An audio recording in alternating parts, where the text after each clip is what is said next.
बिस्मिल्लाहिर्रहमानिर्रहीम। अस्सलाम वालेकुम। DTVNN के खुसूसी व्लॉग के साथ मैं हूं नादिया राजपूत। इलेक्शन 2024 में बड़ी जमातों के कायदीन खदशात का शिकार हैं। इसके अलावा गैर रवायती फैसले 2018 के इंतखाबात के हवाले से बड़ी जमातों के कायदीन का बहुत ज्यादा खदशात का शिकार होना और फैसले खासे गैर रवायती होने के साथ साथ दिलचस्पी के भी हामिल हैं।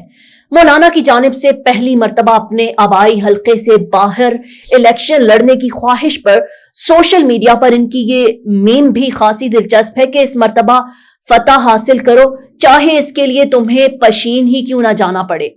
नवाज शरीफ मानसेहरा से रिकॉर्ड वोट लेने के ख्वाहिशमंद, बिलावल भुट्टो असेंबली से बाहर रहने के मुतहम्मिल नहीं हो सकते।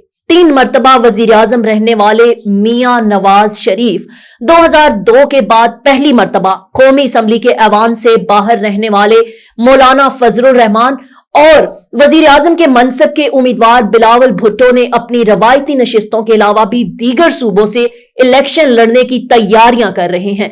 इनमें मियां नवाज शरीफ मानसेहरा, मौलाना फजलुर रहमान पशीन से और बिलावल भुट्टो जिन्होंने अपनी इंतखाबी सियासत का आगाज ही लियारी से किया था लेकिन कामयाबी हासिल न कर सके।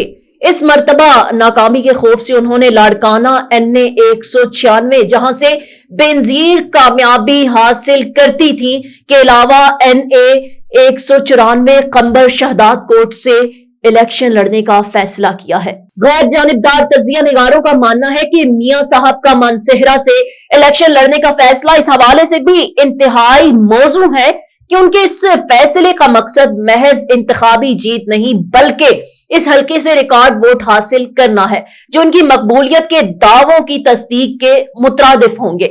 कराची के इलाके लियारी को कई हवालों से बैनुल अक़वामी शनासाई हासिल है।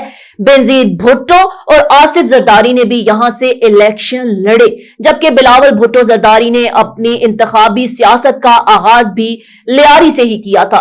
अमर वाकया है कि गुज़श्ता कौमी इंतखाबात में बिलावल भुट्टो का लियारी के हल्के से होने वाली शिकस्त को सिंध में पाकिस्तान पीपल्स पार्टी की गैर मकबूलियत का एक आगाज इसलिए भी करार दिया जा रहा था कि शिकस्त के वोटों का तनासुब बहुत ज्यादा था और एक दहाई से ज्यादा अरसे से सिंध में तसलसल के साथ हुकूमत में रहने वाली जमात के कारकुन और दीगर शहरी जिंदगी की बुनियादी सहूलतों, पानी, गैस समेत दीगर जरूरतों से महरूम थे और इसी बाइस पार्टी की कयादत में इन खदशात ने जन्म लिया।